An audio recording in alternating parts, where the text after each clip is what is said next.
Tuesday, what's up Wednesday? How's it going Thursday? From Friday and Saturday and Sunday, it's a weekend update. All right, action, I guess. So, hey guys, good morning. How you doing today? I'm very tired. I'm wide awake. I haven't had enough coffee. This is my second cup, and it is 9:30 right now.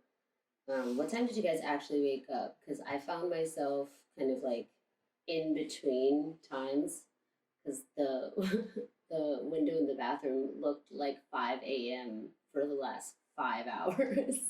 So yeah, so I found myself waking up and going back to sleep. But I typically wake up early, just naturally. I think I woke up at 6 technically. Went back to sleep, woke up at 7, stretched, and made coffee for everybody. Well, except for Joe, because he's sleeping.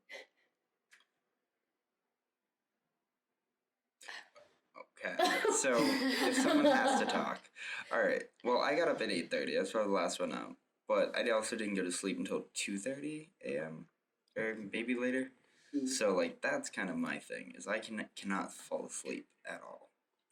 I kind of stole Joe's goal for the week. I got up at 5, wrote blurry BS on a notepad, put it under the pillow, did this to Treasa a bit.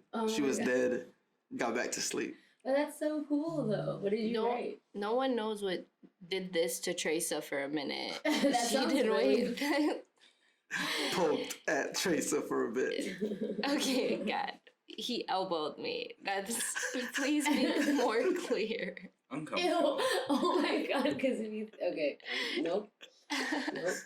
But also, I think it's funny that Mora is asking when we woke up, since she hand-delivered us coffee and woke us up this morning at 7:30 a.m. I did not. I did. heard a little bit of fumbling, and I was like, okay, I'm going to tap. There was zero fumbling. I'm gonna tap and see if they're up and open the door with coffee. the coffee already prepared. I literally... Okay. Yeah, I literally tapped very lightly, like so, and then I kicked open the door, peeked, and I was like, oh hey, and I just brought them the coffee. Nobody's up? Perfect. Let's bring the coffee. Wake up, guys, wake up. I'm sorry you didn't have that service, Joe. I'm very happy I didn't. I didn't want to bother Joe. Why would you? I fully feel confident in bothering you too, just so you know. It was appreciated. Oh my gosh. Which, can I please add that why don't you like hot coffee? Like, I just don't understand. There's a point between boiling hot and boiling the top of your tongue, the top of your lips to a singe, and then there's hot coffee. I'll prefer hot coffee, not boiling hot coffee, if that makes sense. Okay, but you literally said, put it on the windowsill, which by the way, it's like 40 degrees outside. Put it on the windowsill so it could get cold. And I said, oh, I could bring you some ice. And you're like, ew, iced coffee. Why would I like that? No, I fully see where this point. Like, that is, yeah, you don't, what psychopath drinks boiling coffee? These two psychopaths, yeah, like, I'm Treasa sorry. and Mora. You wait a half hour, you let you cool, maybe 10 to 15 to maybe even 30 minutes, you know? Yeah. Let that thing cool down. You know, coffee's about being patient, you know? Can't be... Yeah. If you're gonna sip it to taste it and not just... Then I fully disagree. You guys just do this. Ow, my lip! The top of my lip! And then you put it back. No. And then you come back to it 10 minutes I later. don't have that. Yeah, they have no feel. They've burned every cell in... Yeah, no, they have nothing left. I mean, if we had nothing left, it wouldn't taste very good, so we probably would have stopped drinking coffee. It tastes delicious. The hotter, the better. The top of your lip don't feel it no more. We are still human. Me and Joe. I'm biting the top of my lip right now just to test it out. I fully feel something. I think you guys are just psychotic. For not drinking boiling hot coffee?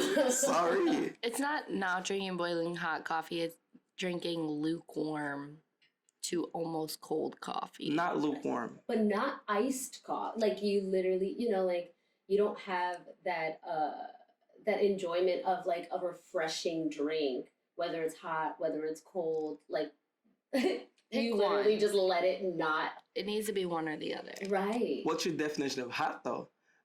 Hot Joe- steaming in my face. You see that? There's the difference right there. It's like you make lasagna. You take it straight out the pot at the oven, and you're like, oh no. That's not. You the, gotta that is wait. not You the gotta let it same. sit a little bit. That is not The gist same. of it is you get the coffee, put it on the table, do something for like 5 minutes so the steam does not kill the top of your lips, and then you taste it. Is that not how it goes? Yeah, I would agree. I mean, also, I only drink coffee for the caffeine, and doesn't really need to taste the best. It could sit out for an hour. It's fine. I could Joe, drink it later. Joe is going too far. 45 minutes tops. Hour is too cold. Yeah. Did I not buy coffee yesterday in Roosevelt Island after I went running, and then I got all the way to LaGuardia with it and gave it to you, and you drank it? But that's only because I have a habit of the cup's in my hand. I might as well drink it. It doesn't matter what it is. It's like you're on your 30th beer, but somebody hands you another beer. It's in my hand. I gotta drink it. It's like that. Is that not what Joe just said? But Joe is like, I'll take it, even if it's just standing there, I'll drink it after an hour. If I have an option to get a little bit hotter, then I'll do it. But if it's just in my hand, like you handed me a Starbucks cup, we were in the bus, there was no way to throw it away, I might as well sip at it. No, I'm just willing to full on just accept my drink is now gotten cold. If I get busy and I forget about it, I'll come back. Like at work, I'll just drink I'll have a coffee from like 7 a.m., come back at 10, keep going. That's disgusting. This is why I buy special cups and test them and return them if they don't keep my coffee warm. And I want to invest in a warmer because we don't have a microwave. For sure. Like I made more coffee because it got cold. I was like, oh no. And even I didn't boil the water again because I felt the outside and it was still hot. So I poured it. No, it's way too cold right now. And I just made this. Her idea of cold, by the way, is like 90 degrees. If it's like not 150 degrees boiling hot, burning the top of your lips, Treasa won't drink it. Mora's like, ew, I'm appalled. If it ain't steaming, it ain't good. Well, I like iced coffee as well. You disgust me. So, what kind of inspires you guys to wake up early? Like, what is that? Well, the want to wake up early. What is that first activity you want to do to be like,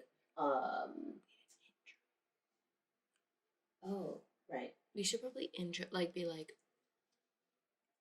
Okay. the way Oh, Joe right, did okay. it. So if we're gonna talk about it, I like the idea.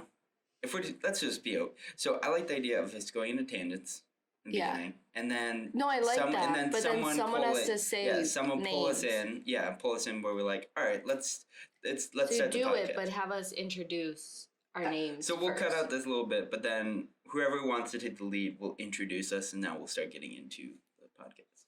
I think, Joe, you're so confident. Let's just have you do it real quick, because By the way, Joe, her name's Mora. More. that's okay. I'm Because going You know with what? Maybe Tiirous. we should just have Each Tiirous. other a do name it. tag on your head. Like, if you want to take eyeliner, write Mora on your forehead. Mora, Stain her. Tiirous. The Tiirous one is gonna be the hardest one. Right. Same. Yeah, like that's gonna That be. is Because such an Roosevelt's easy such a name. nice name. Roosevelt's Roosevelt's a not a great nice name, name. and also I've only ever known you as Roosevelt. And then You I never see. looked at my Instagram. That's the only way. Yeah, would I ever call anyone their usernames? That's insane. I think you At- should definitely, everyone call Joe at Joseph Yes, please. Joseph. Joseph. Timothy. Timothy Timothy M. At Joseph Timothy M. We're only allowed to talk about anyone in their Instagram handles from now going and forward. hashtags. Wait, so then we have to say at her name is Mora. At her name is Mora, And yes. it works. Yeah. At Treasa Newell. You'll never get it wrong. You would never get it wrong. I mean, R dot Oh, yeah, now we have to be Tiirous. At r.t.Tiirous. The dots are not to be spoken, obviously. But It's if I was RD listening to Tiirous. you and I was Right, like, we want to if I was look listening you to up. I would write down RD. Yeah, not we would never RD. find you. Oh my god. Like, see, this is my issue with your name. You need to cut those RD out. So if you type in Tiirous, Someone then else can RD say, Tiirous pulls up. Oh. RD, Yeah, but if I type in RD Tiirous does not come up. but then click it. Yes, it does. If you put RD, then it says Oh, it will now Tiirous. because you're Yeah. on my thing, but it's hard to find. If- When I if I searched you didn't the know first you. time, I couldn't find you. That's why Tiirous is so good, because you just put in Tiirous and everything else shows up. But no one knows that. So now you have to have a sentence. We have to call you at RD Tiirous. Only search for him via Tiirous. You guys are making this way more complex than it has to be. All right, guys. Okay. So, Pull it Joe, in. you do that. All right, this is Walking Produce Podcast. My name's Joe. And I'm Mora. I'm Treasa. And I'm Tiirous. All right, today we are talking about getting up early. We kind of already went into it a little bit, but so like, what's the first thing you guys want to do when you get up? What motivates you to get up in the morning? Well, at the beginning of the year, I created an entire schedule based off of waking up at 6 a.m. I did this because I was so disorganized with my life that I needed to do something. So the first thing I think about is how awesome it'll feel to stretch. I love stretching. And then maybe one day eventually, stretching will turn into a full-blown 30-minute workout. But right now I take 10 minutes to stretch because it just feels great, especially if you go for a walk, which I have a dog, so we go for a walk in the morning, and then me and Treasa actually started running the other day. So honestly, yeah, that is the first thing that I'm like, yeah, I want to stretch, I want to go for a walk, go for a run, whatever. And yeah, that's my inspiration. What about you guys? For me, it's not that obvious, cut and dry, I guess. I hate getting up early, and I have been trying to create a morning routine for probably 3 years now. I might do it for a week, and that's about as far as I get. So my motivation is usually the plans for the day, and I don't get up much earlier than when I'm supposed to be getting out of the house to do something, or something has to get done before I leave the house, like something I have to do, which I know sucks, but that's my struggle. With me, like, ever since Haiti, we had like a schedule where, like, you get up at 5, get ready at 6, go to school. And then when I came to America, get up at 5, go to elementary, get ready, especially with my mom. 5 kids, she's making sure all of us are up at 5. So it just stuck with me ever since like third grade in Haiti till now. It just sticks with me. Like, get up, even if you got to go back to sleep, but get up. Yeah, so I'm very similar to Treasa in the sense that if I know I have to work, all right, so I'm going to get up 30 to maybe an hour before work, but cut it as close as possible to make sure I can get out the door and then head straight to work. Exactly. Like, there's nothing in me, I do not want to get up. I don't care, literally just get as much sleep as possible. I think our mother did perpetuate that. She wanted us to sleep as long as possible with 5 kids. Yeah, she did not want to deal with it. So if she could leave the door before we were even barely up, that'd be great. But what's the goal behind sleeping so much? Like, we're grown as much as we're gonna grow. We have busy lives. What's the point of not waking up 2 hours early, 3 hours early? Well, that's not the plan. That's the struggle. Every day I set an alarm for like 5 a.m. Now every day I either hit that button or someone else hits that button because they get annoyed by it. But I set alarms to try to get up. But I end up going to sleep at like 2, 3 in the morning, and then trying to wake up at 5 at that point makes it a real issue. I can fully relate to that. That was my thing. I actually have a bedtime for the most part. Like unless I'm out or whatever traveling or something. Well, no, even if I'm traveling and I haven't gone out, I will try to go to sleep by 10:30 just because I love to wake up early. And I want to get to a point where I can go outside and watch the sunrise because it's so beautiful and we always miss out on it. You know what I mean? It's like we just sleep right through it, and it's on a couple of road trips, I've actually seen the sunrise because I'll just so happen to start waking up as that's, obviously the sun is glaring into my face, but it's been like one of the most calming and beautiful experiences I have had to date. And sunset is almost exhilarating for me because honestly, like I get a lot of energy from watching the moon and going outside and everything like that at night. That during the day, I kind of want to start off with this peace. You know what I mean? Um, it's difficult for me to end with peace, if that makes any sense. Like at night, I'll end up like I guess surging into something I'm inspired by. I'll start writing. I'll start dancing. I'll start singing. I'll start cooking dinner and all these things. And then I'm like, oh, like it's already 10. I need to start going to bed now. And it kind of seems rushed.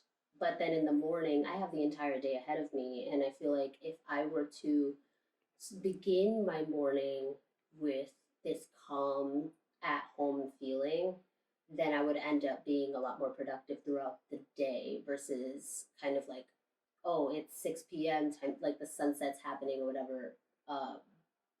Let me just get into writing because I'm really inspired by visuals. So like the light that peeks in through the windows and like the calming feeling of the birds kind of chirping and stuff like that. I have a rooster, by the way, Nice. that's like next door. So in the morning, he's really annoying. You know what I mean?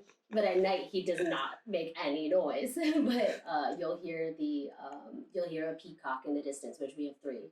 You'll hear a peacock in the distance, and then the other peacock responding and stuff like that. That'll happen at night.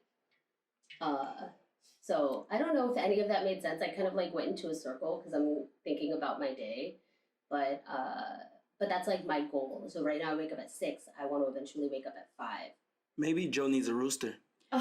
Maybe, or I think the point is that it is everyone's goal to wake up early. I think lifestyle definitely has some play in this, but not completely because, well, actually, yeah, it does. Because for you, Joe, you want to wake up early, but then you choose to go to bed so late. So you kind of need to mess up your whole system so that you go to bed early and then see if you can start waking up early.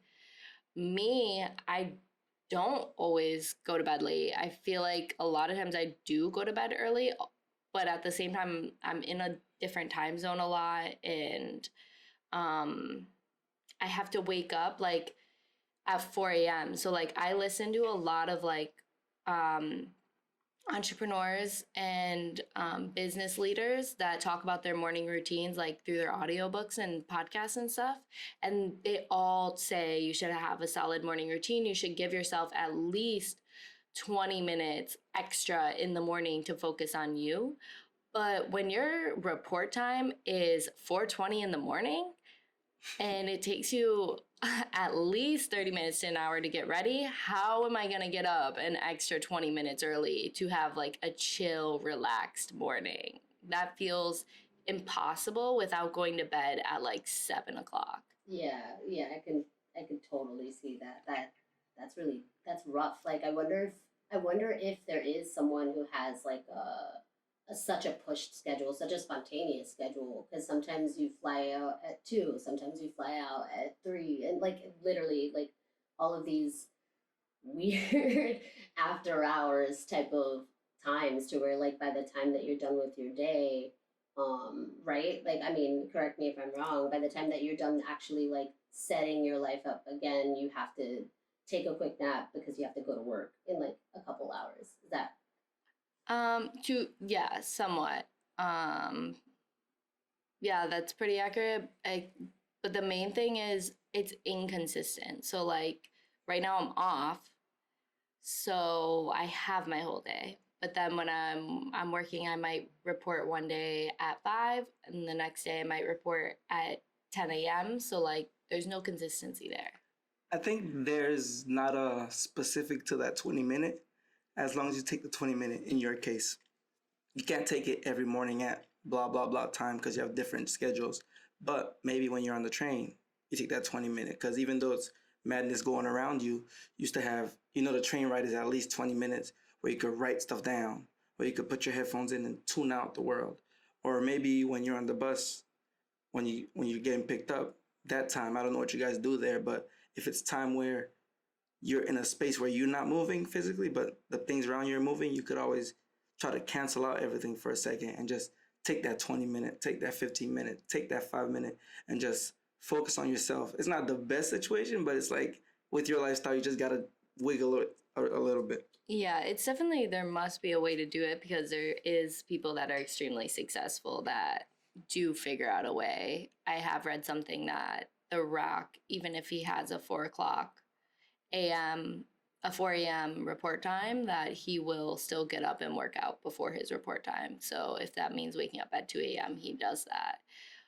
I have not become such a psychotic beast yet, so I don't have that drive. But like in that sense, he most likely is going to bed at 7 o'clock or 6 o'clock. Right. He knows when his report time is, and he knows how he's going to schedule it out, and that's it. He has to go to bed at this time to be able to. And he has nothing else to like not worry about technically, but he could technically say, I'm waking up at 4 a.m. and set an assistant to wake him at 4 a.m. or cancel out everything throughout the day. You could say I'm waking up at 4 a.m. But I don't think he does cancel everything. Like, he's a super successful person that has like a bunch of different things rolling at the same time. He also has kids. He also has many different things. So, like, I don't think he's solely focused on working out. That's what I'm saying. Like, okay, I have kids, but I could get a nanny. I could have other people to think about it. Yeah, He could okay, do that type so- of stuff so that he could wake up at 4 a.m. with less But we responsibilities, don't less know reactions. if that's what he's doing. True. But also in the sense of that, yeah, okay, he can do all those things, but also none of us have any of these responsibilities. Like he even though So it he should might almost be easy. he might have to organize his life to figure out how these responsibilities weigh less on him, but none of us have any of these responsibilities besides going to work. For sure. So For like sure. we need to figure that out. For I- sure. I mean, I think that's a great idea to kind of like figure out where that 20 minutes fit. Well, actually, would it fit in increments? Like, do any of them say like, oh, well, I try to take out this amount of time as a whole, like a cumulative, or does that not work? So the idea behind what most of these motivational type speakers, entrepreneurs say is that if you start your day on you, it gives you the mindset of I come first. Whereas if you start your day just running around for what is like a must do, like your day job or taking care of your kids or anything like that, then everybody else is prioritized over your personal goals, which is clearly my biggest problem.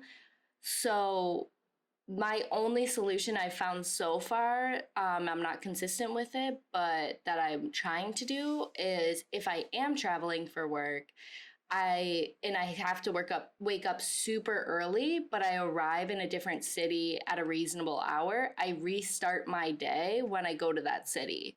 So everything that happened before, I don't count as my day. And then when I get there, I shower, and that's my day actually beginning. Oh wow, that's actually really I didn't even think of that. I think that's a great idea. You know what I mean? Because essentially you are arriving in like you're waking up again. You know what I mean? Yeah. But that's a dream to get that to be the thing that works for me, because you tend to get to your room and then you're all of a sudden your like mindset kicks in and you're like, well, my day's over. I'm gonna lay down for 30 minutes. And then if you do that, you may crash and sleep for way too many hours, wake up, just eat dinner, and then go back to bed. So it's building the habits, because right now it's really hard to stay consistent with that. I think the middle ground kind of to that would be, since you can't take the 20 minutes fully and you go to the new city, maybe it's wake up, instead of taking 20 minutes, you take like 5 minutes while you wake up and you assert that today is about me. I'm the most important in my life. And then you catch up to your responsibilities, like getting ready for work, head out to work. And then when you get to that new city, you reaffirm or you repeat that goal to yourself, or you do the actions which show you that that goal is what you had in mind. Because that way you still knock out the I'm first in the day, and then you knock out the I'm in a new place. So let me reset that mentality in myself. And that's a great idea.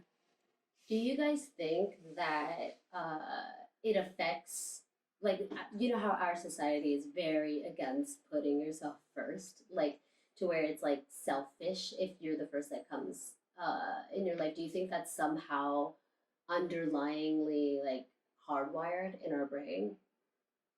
Oh yeah, 100%. I am awful and everyone is better than me. So I would put everyone above me in any situation. I think it's like kind of a fear of, okay, if her thing doesn't work, but I helped her on it, that's her failure. But if I worked on my stuff and put myself first and I fail, then it's like, damn, I failed. Like with me, I feel like putting yourself first is the only way, the best way to get the whole day started, get the year started, keep the year going. Because if you're not good, then you can't help nobody else. Like Treasa is only able to help us out because in some type of level, she's good. She could manage all of us or manage to help all of us because at some level, she's good. At some level, she knows if I have to... At some level? At a lot of level, at every all level. levels. I correct myself, all levels. She's pinching me as we speak. But putting yourself first, even though like we're taught, let the person skip the line to be nice, let the person cut us off just to be a good person. Even though we're taught that, to be a good person is to actually be a good person to you first. Like, my mom wakes up, she makes coffee for herself. Is there coffee left for everybody else? Yes, but she's making coffee for herself. So Treasa wakes up, affirm that it's about me, and then continue with her day. Joe wakes up, write out 3 pages or whatever amount of pages it is, 1 page, 1 sentence, just to show that he's doing an effort towards himself. Mora wake up, stretch, and affirm that it's about me. It's okay to be about you, as long as it's not only about you. That's how I feel about that. I can agree with that fully. I struggled with that a lot because I will say that growing up, everybody, and I mean everyone. I'm saying like I could not name a single person who did not think I was selfish, right? So after that, like after everyone kind of like said, "Oh, well, you're selfish," oh, whatever, because a lot of situations I would be like, "No, I don't want to do this anymore. I don't like this," and then they'll be like, "Oh, wow, how selfish are you?" You know. And so after that, I would really not put myself first at all. I would never want to do anything that I wanted to do because of the fear of being selfish, of being spoiled, of getting everything I want, of doing all these things. The only time I started to change my mindset was actually when me and Treasa first met. She was on that journey of manifestation or whatever, and she told me, she was like, "You're the one who manifests like everything. Like you say, yeah, I'm gonna have that thing. You talk about it as if you already have it, and then lo and behold, you'll have it." I didn't realize that at all because at that time I was dating somebody who I literally would put over my own everything, like my own emotions, my own mind, my own words, everything. He came first. What his beliefs were came first. Just as just literally this past year, I started to write down my thoughts and like how I really felt about things. And that pushed me forward into I love waking up early, love the sunrise. Let's wake up early, let's watch that, let's walk my dog, let's write, listen to music, and things like that. So I was just curious because like this entire routine only came because I started to feel like, well, yeah, I am technically the most important person in my life because without myself, I would not be here. You know what I mean? I literally would not exist. So it's like in the most basic form, but it is a fine line sometimes. Yeah, Of like, definitely a middle wow, ground. like I have this project this week. Well, Treasa, I don't care about your project. You know what I mean? Like I'm gonna put my project first, and then that would be selfish in thinking like, well, you're helping me, and like, and kind of like it's like an even balance. Like There's it's definitely a middle ground. right. You have to find that Yeah, middle ground. exactly. You got to find that middle ground where like you're putting yourself first, or you're literally just saying like essentially "f you" to everybody else. You know what I mean? I think there's some fear in it. Like, if I put myself on autopilot and I don't have to put myself first, I could go throughout the whole day and help a billion people and you all fail. But since it's not me failing, like I said earlier, then it's okay. I think it's like fear of like you working on your own thing and not getting to the point that you want, or you not making it to where you want in your own thing. So you'd rather like help everybody else and be selfless, which really is hurting you, than to like focus on you and like externalize that internal thing that you got going on. I don't disagree with what you're saying, but I think there's also a big part of it when, for certain people, like myself, I don't think someone can fail and it doesn't affect me if I helped them. I personally don't care about failure. I've gotten to a point in my life where, oh wow, this isn't like the best podcast episode in the world. The audio's not the greatest. I'm so proud of like how, I'm not saying that's true. I'm just saying if that was true, I'm just happy that like I'm taking that step because the next episode won't be that bad. If I am a part of a video and it's not exactly how I originally wanted it to be, yeah, through the process it might be stressful, but in the end, I'm so happy that I actually got to be a part of producing that video, because now I know so much more about myself, about the process, about working with people. So I don't ever think, oh, they can fail and that doesn't affect me. It's not that big of a deal because I kind of hold like I feel like I hold other people on a higher pedestal than myself, and that's an issue, like where I don't give myself enough credit. I do think there's a huge fear that gets in the way of me putting myself first because I don't, again, like I don't think I'm good enough in certain ways, like so I can't finish something, like I can't, like I'm never gonna get there, so why am I even gonna start? But it's like a deep-seated thing because like on the surface I'm like, obviously I'm gonna get there, I'm amazing. I can totally agree with that. And also I could say like I don't think it's a fear of like, or the idea that you don't really care if people fail around you, especially for me. I feel bad if I don't make sure this person succeeds. Right. Like I feel so guilty if I fuck it up for them. If I know that I had an opportunity to make sure something actually succeeded, but then I was like, no, I don't. That's not my issue, and I walk and let someone else just work on their project alone, and then it does fail. I would feel so much guilt on myself. But this comes from like work and from anything. It's not like a conscious level of not caring. It's not actually not caring. It's that I'm going to give 99% to Joe's project, but obviously Joe is giving 100% or should be giving 100% to his project. So now let's say he wanted to run 1,000 miles. He only ran 999 miles. I'm not saying I don't care that he failed at his goal. I'm saying that his goal is not met, but I literally gave it all that I could give to that specific project. So clearly, it's not me that failed at the project. Subconsciously, whatever happens, if it's not you driving the train or driving the car, if the car crashes, it's not you that crashed the car. Even if you could have tilted the steering wheel for it to not crash, if the thing crashed and you're not the one steering it and you're just a helping hand in it, then technically in your subconscious you feel like I didn't crash the car. Okay, that's a cool way to think about like outside the situation, but the amount of like how I would feel, and I think a lot of people would feel, they would still put the guilt on themselves. If they had an opportunity and they thought they could rethink about it, what could I've done differently? Yeah, that happens. There's a thing that you could do different. Subconsciously, maybe there is that, but it doesn't feel like that. Well, okay.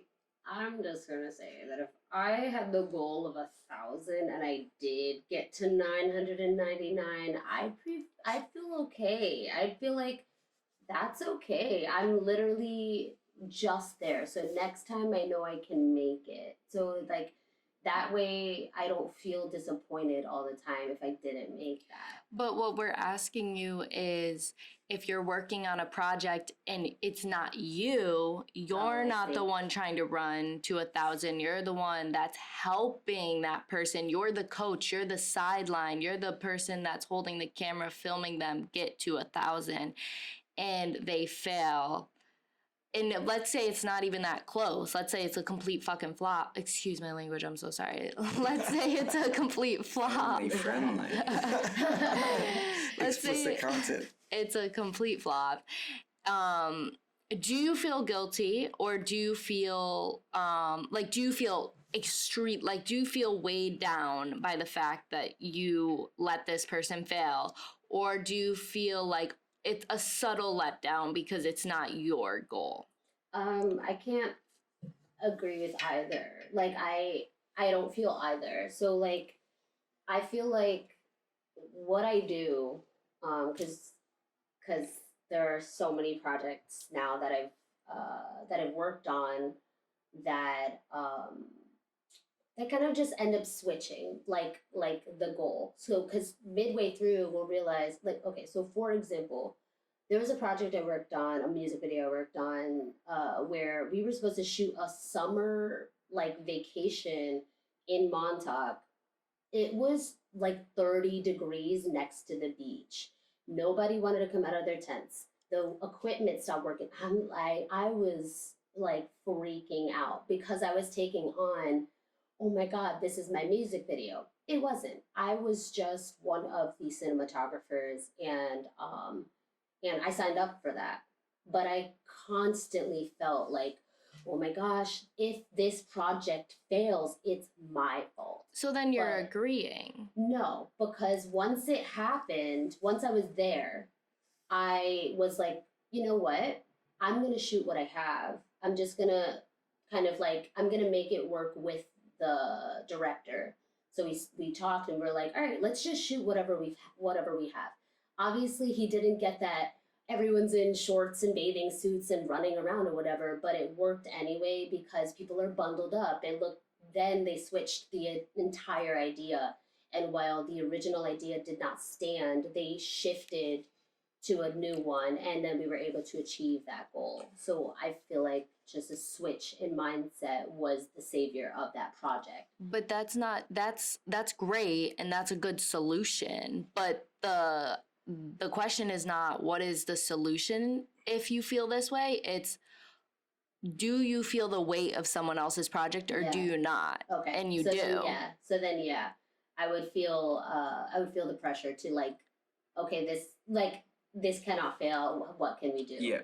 Okay. In so which then, you, yes, I agree. yeah, you completely did. Okay. You completely did I was put just it. thinking about the end game of like, did we make that goal? No, we didn't. Well, you literally put all your energy into making sure it worked out. So, But That's actually true, yeah. going back to 1,000 miles, 1,000 miles, Oh, God.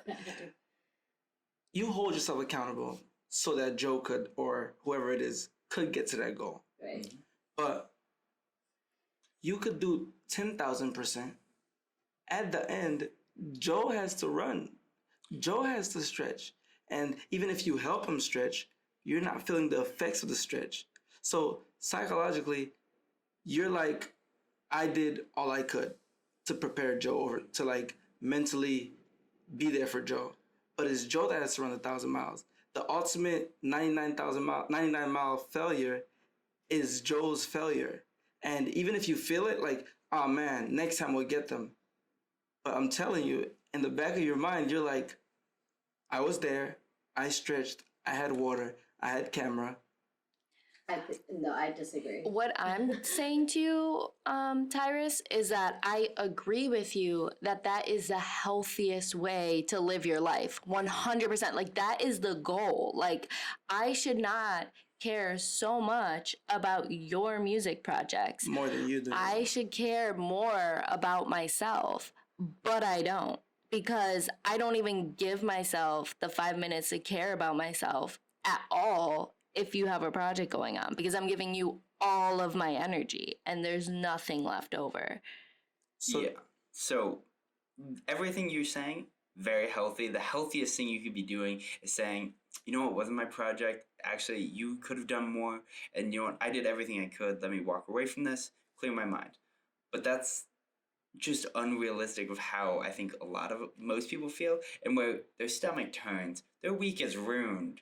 All these different things, even in the subconscious, that doesn't come out in the actual real life. Not even cut and dry. Just make sure there's a process.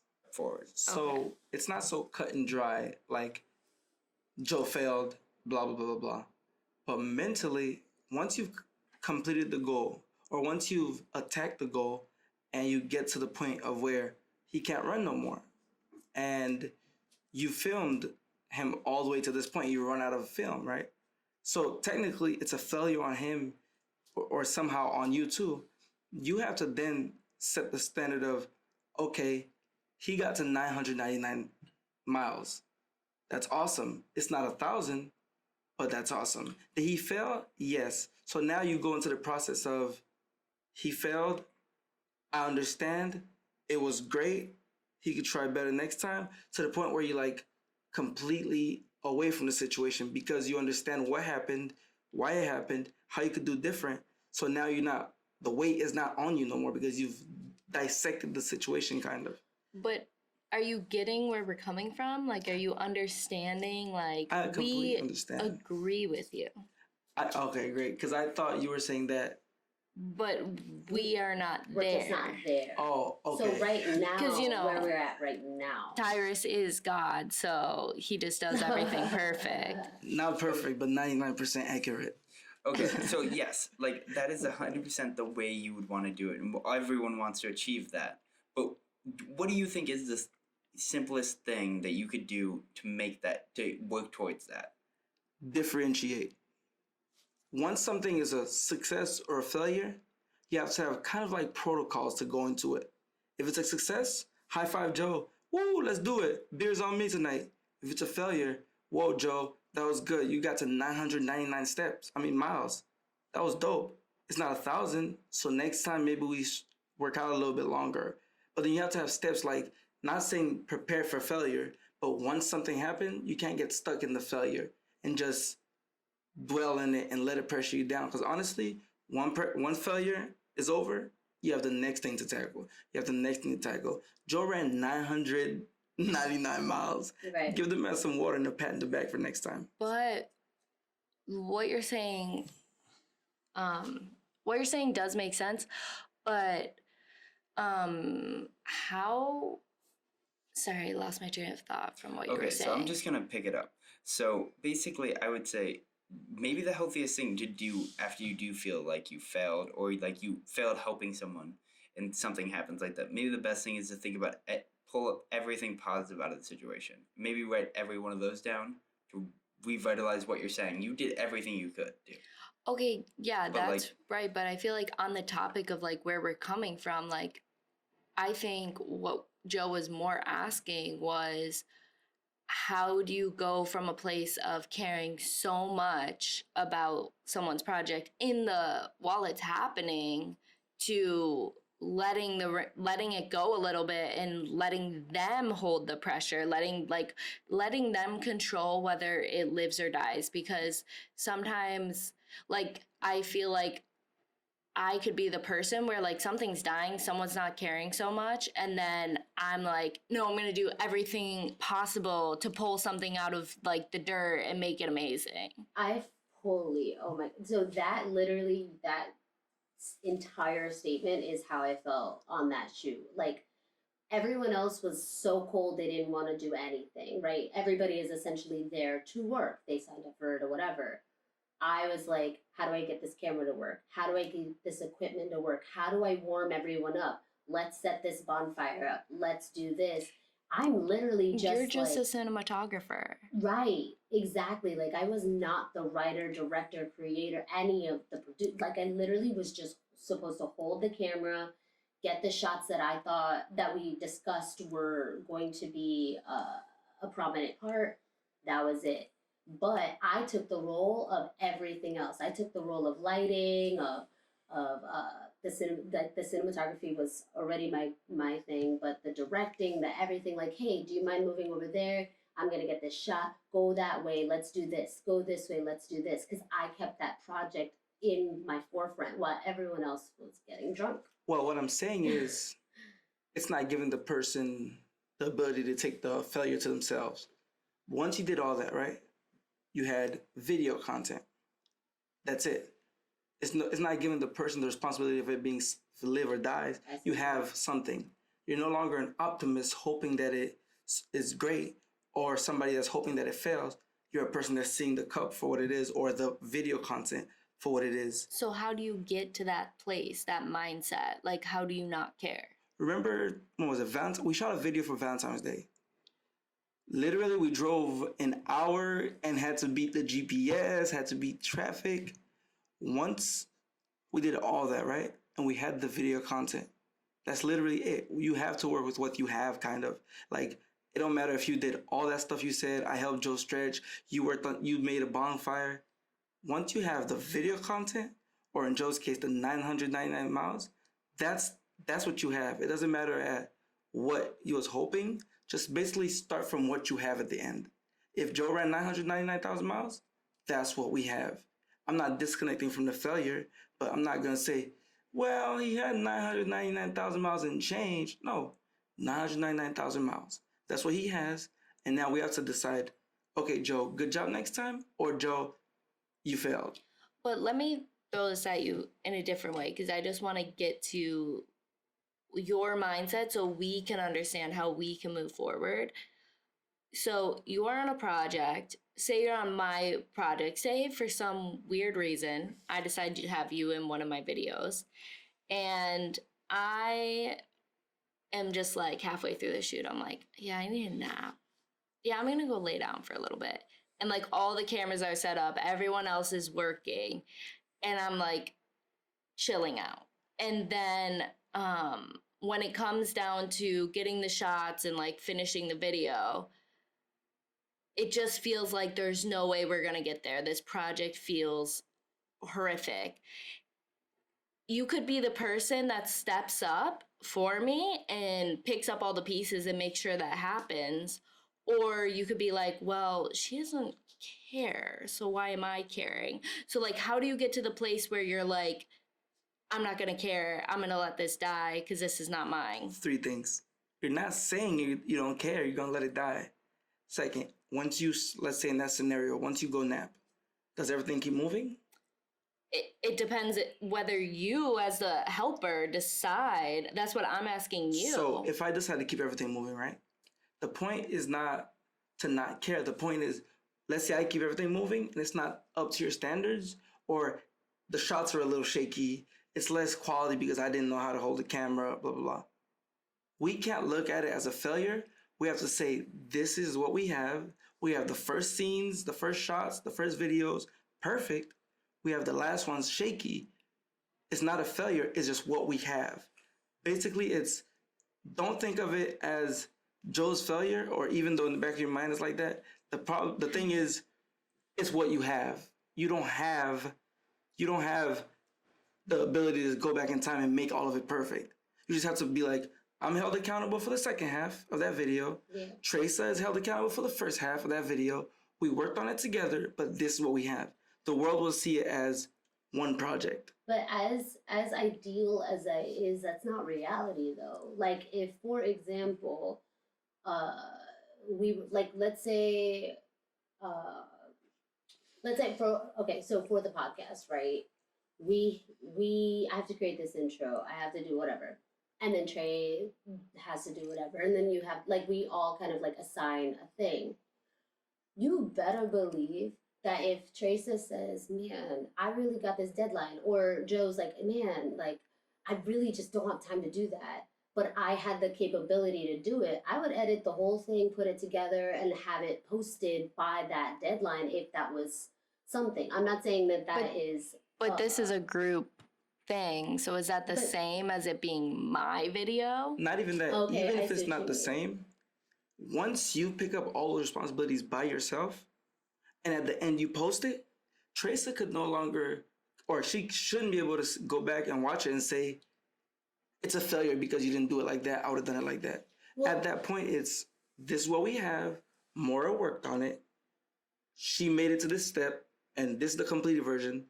We can't change nothing about it. So then you go from there. Okay, it's what we have. We could do better next time. Or it's what we have. It's awesome. But the thing you can't do is dwell on it like, oh man, I would have done better. What's the purpose? If I could just jump in. All right, so that is great. That's amazing. That's an amazing way to think. I 100% agree with everything you're saying. But Everything? but the thing is what little thing could you do? Because the idea of changing your entire mindset where you're like, you just can't think about it. That's it. This is what you have. These very strict thing of being like, this is how you have to think about it from going forward. That's not how anyone's mind works. You can't just set something and be like, that's it. That's how I think about it now. Boom, done. What little thing do you think that you could do to be able to set yourself up for this success, to be able to get to that place? Perfect example of me, that whole scenario where you say we can't do it. For the video shoot we did on Valentine's Day, Treasa picked out the outfits maybe weeks or a week prior. And sadly, there was a long sleeve shirt that she really wanted to be in it, and it wasn't in it because my fault, really my fault. I understand that. I'm gonna say it was Carla's fault, but I'm sorry, Carla. But hold on. Okay, so I'm just But- kidding. At the end of it, when I didn't have that shirt and I bought the other shirt, that was just what is. Sometimes the small thing you could do is just understand that it is what is. You can't change it. but Is what it is not. That wasn't a failure though. That didn't make the project a failure. That's going back to how what I was Amanda saying. Yeah. dealt with the issue. yeah, Yeah. that's a good solution So to an wait. issue. Yeah. I have an idea. And this is something that just popped in my head. What about like, what if like you ask for my help, right? And this is my responsibility in this sense, right? What if that is that is your goal? Like what about setting a personal goal within the big one? You know what I mean? If I was like, I would feel like I did my job if I got you to 500 steps or whatever. I feel like that's extremely healthy, and that's probably how we should be going about it. Where, okay, you are the cinematographer. Yeah. All you can do is make sure you get the shots. And if the shots are of an empty beach because no one got out of the tents, that is still a success for you because you got the shots that you wanted to get. Right. My job was wardrobe, so yes, I did have to make some adjustments. But the wardrobe, in my opinion, was a success on that video shoot. Therefore, I am successful, even though Rosie's acting may have been the worst thing I've ever seen in my life. Ouch. I'm just Ouch. kidding. No, But but yeah, I would say that's 100%. That is what we should be looking towards, focusing on our personal goals for other people's projects, not to take away from what they're trying to accomplish, but do everything we can do, and then that's all we have to leave it at. What setting we're a personal- responsible yeah, for. set a then- personal standard. your job was to take videos and or pictures. So that is already a success. So you making the fire, you making sure everybody's out and huddled, that's just extraness. That's why I feel like you will never be able to feel like share that failure, because you literally did everything you did on your part and then you added more to it. So how could the video have failed or you could hold on to that failure more than that person if you did everything your job plus more. Because that's not how like our emotions work, and that's not like Right. once Okay, you do I'm working on once that. Naturally, you put in all that effort. I got the shots. How is the project not coming out? You know what I mean? Like I would feel so. I mean, naturally, I would feel so like, oh, those are such good shots. Like I got those. But essentially, I did it. I did my part. the more effort you put in, the more passion you're gonna have, and so the more work you put in, the more the failure hurts. And the more it feels like a personal failure. For example, when we did the video shoot, some of the struggles that we did have was like the shot list kind of changing because certain locations were unavailable or we just didn't have time. We did that shoot in only 2 days. So there was moments when I definitely think, Mora, not putting you on the spot, but that you felt like the shoot is over. This is going to fail. No, I didn't. Like for a moment when we weren't able to go to certain locations, there was definitely a point where you were like, I don't know how I'm gonna do this because we weren't gonna go to locations, and we had to take a breath and think about Okay. how are we going to do it differently because we can't go to that location now. And I'm not saying that you like let the whole shoot fall apart. I'm just saying that was a moment when you felt overwhelmed by the idea of it's not going as planned, Okay. Oh, and we yes, had okay. to change our plan so Right. that it stayed a success, even though it wasn't the original idea. Right. Something that now I'm like putting that together because it's the idea that while like for my responsibility for example for that project was to shoot, was to edit. And so as the editor, which I spoke to that director about the one at the oh my gosh, why do I always forget what it's At the called? workshop. At the workshop, yes. So I asked all of them actually, but she was the one who really stood her ground and actually answered me and made me feel better about myself. She said all of us do that. Like you always have editing in mind, but it does stress you out because wait, this whole time I was thinking I was going to edit it this way. You know, it wasn't necessarily the locations, but the fact that we didn't do the transitions to this, to that, that I thought that I was so like, that I felt like held the entire project together. And that again was me taking, it was me taking the responsibility of whether or not it worked. You know what I mean? Of whether or not it succeeded. But So yeah, exactly. that scenario you gave us where you were shooting and it was cold, it was on the beach. Right. Let's say you had a sunny day type of scenario going, right? Like Okay. you checked the weather, it said sunny. The cameraman, I mean, everybody else knew it was sunny. But then once you start shooting, it starts raining. You have great shots, you have great visuals, but it's not the sunny day. Right. You can't hold yourself to that because that's not you. You did everything in your power. Even if you feel the failure because you put more into it, but how could you control the weather? Well, that's not something I can relate to because I honestly like sunny, rain, hail, snow. Like I would end up making it work to where I would end up just switching well, okay. So I'm going to like kind of morph this into a different thing. Let's say it's sunny all day, all of a sudden it's a storm. If that were to happen, I would honestly just take my characters. Sorry, guys, but you're going to be running in the rain for this one scene so that I can transition smoothly. That's just jumping on your feet.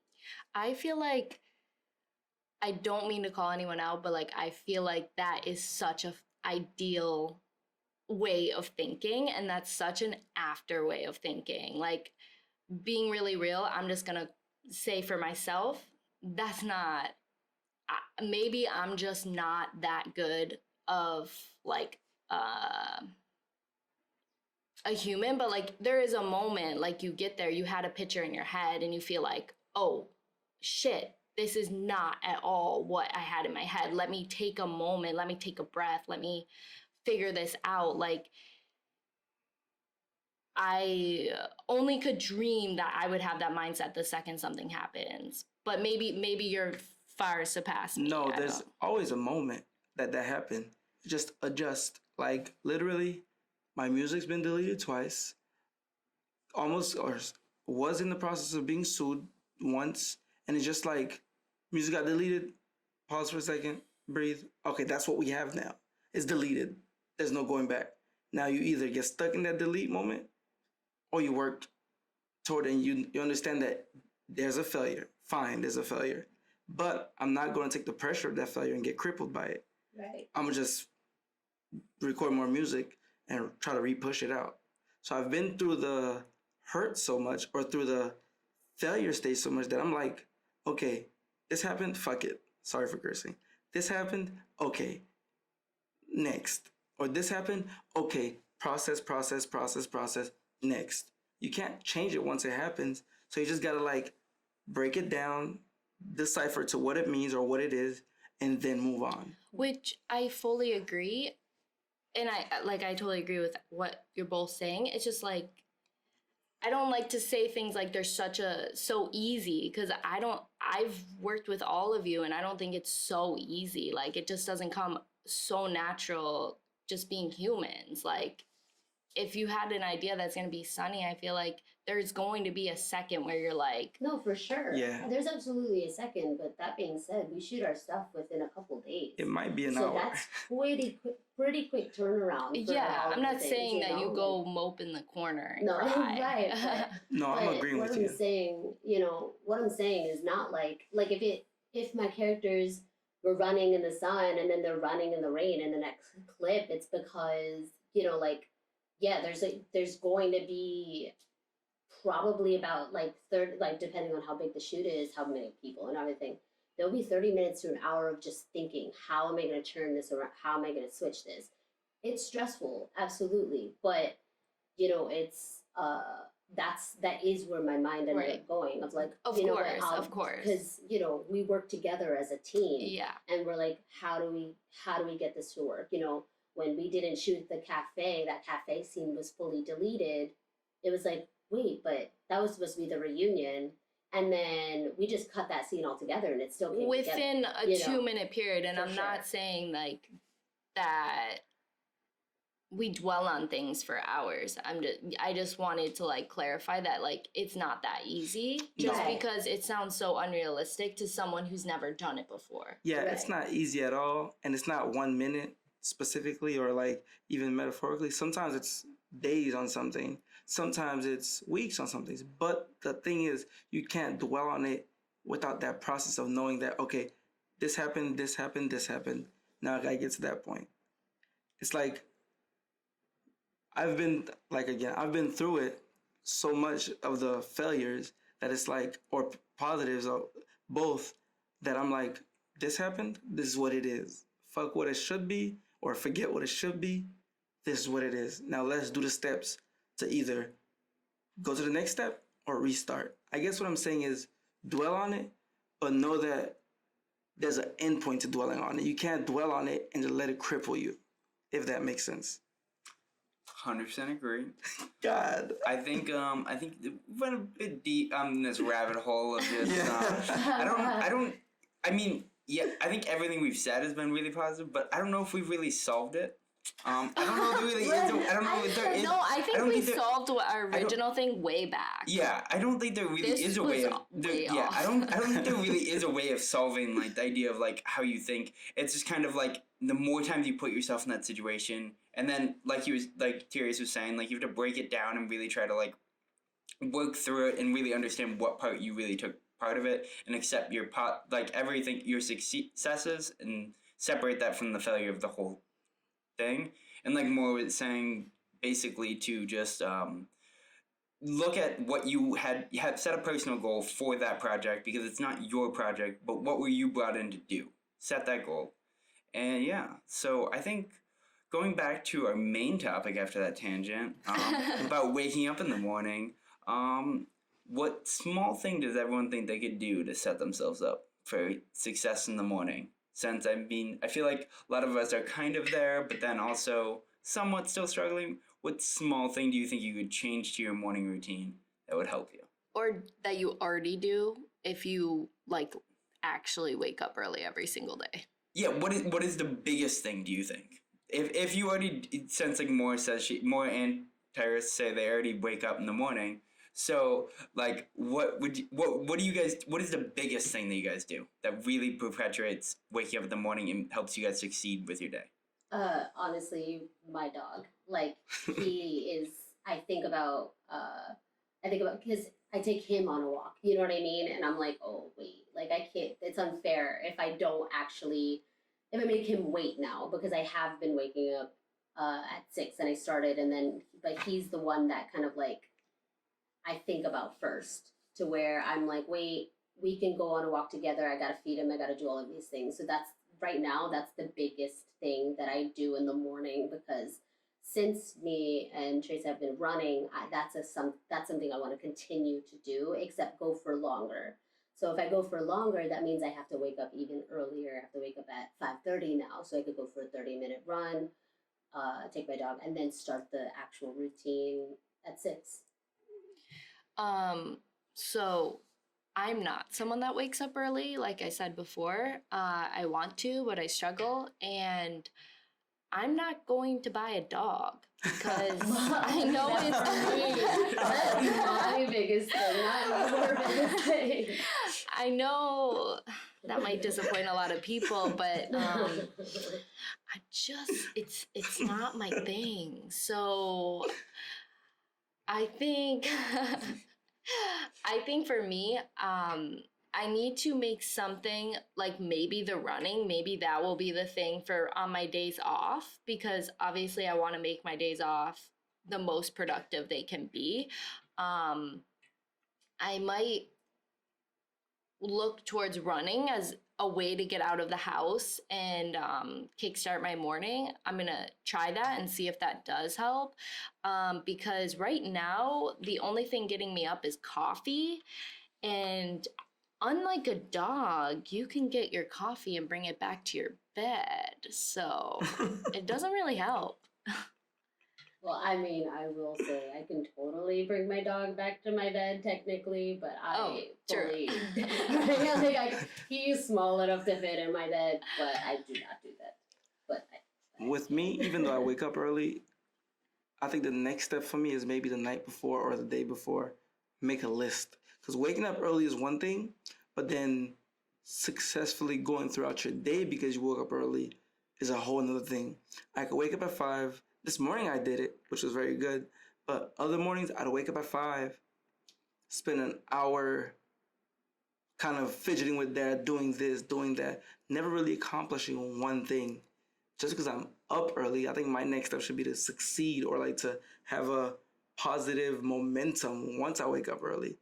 With me, waking up early is because I'm so used to it. Like I said, in Haiti, 5 a.m. you're up. And then like the habit is wake up, climb up a hill sometimes, get water, climb down, and then come shower with cold water, get breakfast from an external source like a merchant or whatever. So that's why I wake up early, because it's stuck in my head since. But getting up early and being productive, or maximizing the productivity, is the next step for me. So I'm gonna say that mine is just getting enough sleep.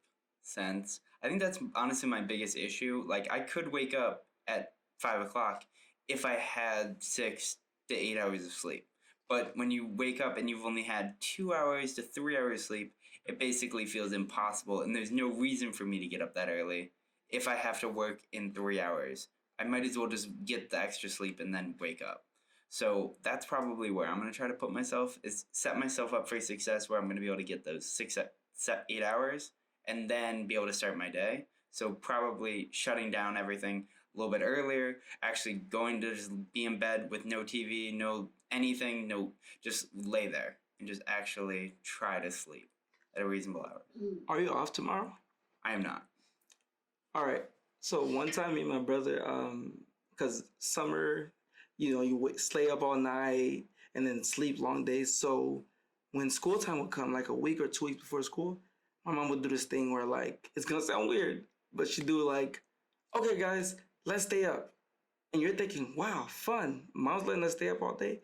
but she'd force you to stay up all night. Oh, you want to watch TV? Oh, you want to read a book? Oh, you want to do this or that? She'd kind of make us go through almost a whole 20 hours of like not sleeping from like 11 at night till 8 the next day. So then you crash at 9. And when you crash at 9, your body resets kind of. After a week of doing that, you sleep at 9 every day and you wake up at fucking 6 every night or every morning. Yes, I've done those things where you stay up, but you also start to hallucinate and also start to go a little crazy. And most of the time, by the time I'm staying up for 24 hours or like plus, you end up getting to the point like 2 p.m. Especially if you're not doing anything. That's once you realize you don't have anything, you can barely think. You're just going to go lay down. True. Because that's it. Especially if you don't. So for you, it worked because your mom was like a Nazi. There. Excuse me, language. I'm not going to take that out. Was tough. Like a drill Because sergeant. your mom was a drill sergeant. Yeah. That's really But- intense and really crazy.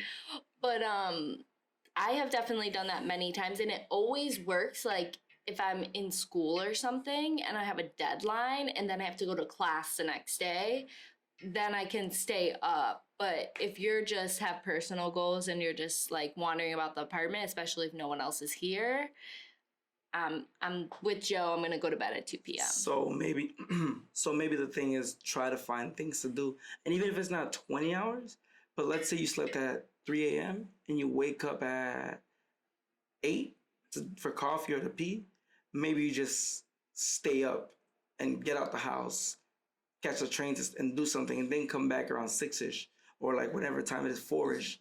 That way you have the time. Okay, but that's what I'm doing now. I go to work and then I just do the same thing on repeat. Like it doesn't change anything. I can get 3 hours sleep and then have a full day and then still go to bed at 3 o'clock. I feel like you need to do what you were kind of saying and force yourself to go to sleep early, even if for like 3 nights in a row you just stare at the ceiling, just because the habit will hopefully build. That's what I'm thinking is wasting 3 hours staring at the ceiling is better at least to set yourself up to be going to bed at the time rather than just doing, because nothing you do that late is usually that productive anyways. Or do something different than you're currently doing. Read a book, write like in your notebook, like laying in bed. So you can fall asleep writing in your notebook. It's a lot more healthy than falling asleep at your desk, like, or getting super drowsy at your desk at 2 a.m., like trying to type on your computer. Also, the like being on your computer, like wakes you up or whatever. Like that's it. That light constantly wakes you up. So, I mean, I'm gonna be that person. Be like, maybe turn off your computer and your phone, or put your phone like far away from you. Lay in bed, close your eyes, and then what I do, and I got this from 6th grade, was look for shapes in my eyes or whatever. Like my teacher used to be like, "Oh, it's okay, you're done with your test. Put your head down and look for holes in your eyes." That's what she used to say. So I literally do that when I lay down. I wait for figures to start forming because with dark whatever. You start to see like little shapes and stuff, and I look for those, and then I start to make things with it, and before I know it, I'm actually dreaming. Can I just say that I know exactly what you're talking about, and that makes me sick?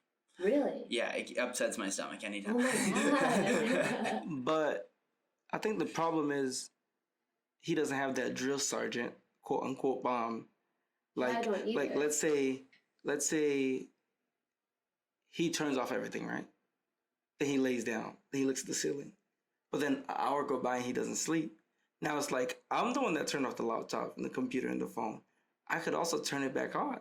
Yeah, but that's kind of what we were saying, though, is that, like, you just have to do it and commit to it and hold yourself accountable enough to keep it off. And then just, even if you sit there for 3 hours, 4 hours a night, building a habit is pretty much what you're doing. Because eventually, on the 3rd or 4th night, you're just going to lay that and your body's just going to be like, well, we're not doing anything. I'll just shut down now. Right. You know what I mean? So, right. Okay, I see your point. Habits are built slowly. So the fact that you're taking the time to turn everything off and you're going to lay down, say at 10 o'clock, even if there is the first couple nights, you're like, I'm not falling asleep, and you get up, you go get a cup of water, you wander about the apartment for a minute, and you go and lay back down again. The fact that every night for say a week straight you lay in bed at 10 o'clock, eventually you're going to go to sleep because you're like, I'm not going to do anything, so I might as well go to sleep. I'm going to add a little note there. And this is not for people who have chronic insomnia. My brother, for example, like has chronic insomnia and whatever. So this is just like average, like the average issues. If you have insomnia, get that checked out. If you literally cannot sleep at all, you should absolutely talk to somebody about it because it's like a chemical imbalance or something like that. But anyway, just putting that note out there.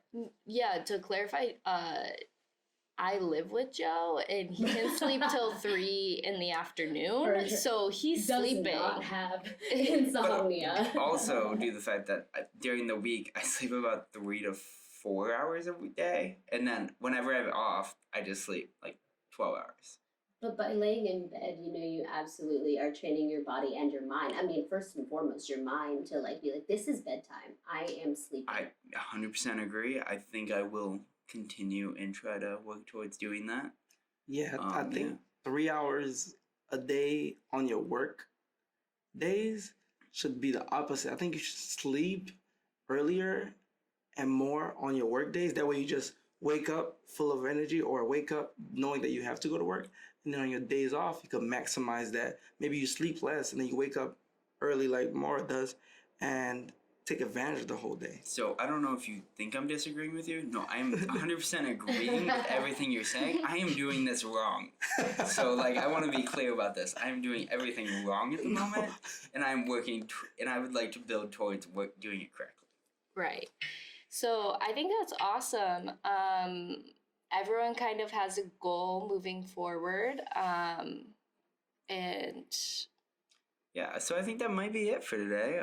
Yeah, I'm actually starving right now, which is another part of my routine that I have been fully abandoned. My stomach has been vibrating this whole time. Feed me. Yes, and so these are the two people that woke up at 5 a.m. and now they are starving. So I am not hungry at all. I am perfectly good. I ate some breakfast when I woke up. So that's why he's not hungry. Come on, Joe. Breakfast? I had a little bit of breakfast, you gotta take care of yourself. I don't know what's going on with these morning people. But because they're waiting for me to cook for them. Let's be real. Her breakfast Exactly. is so good. I never had it.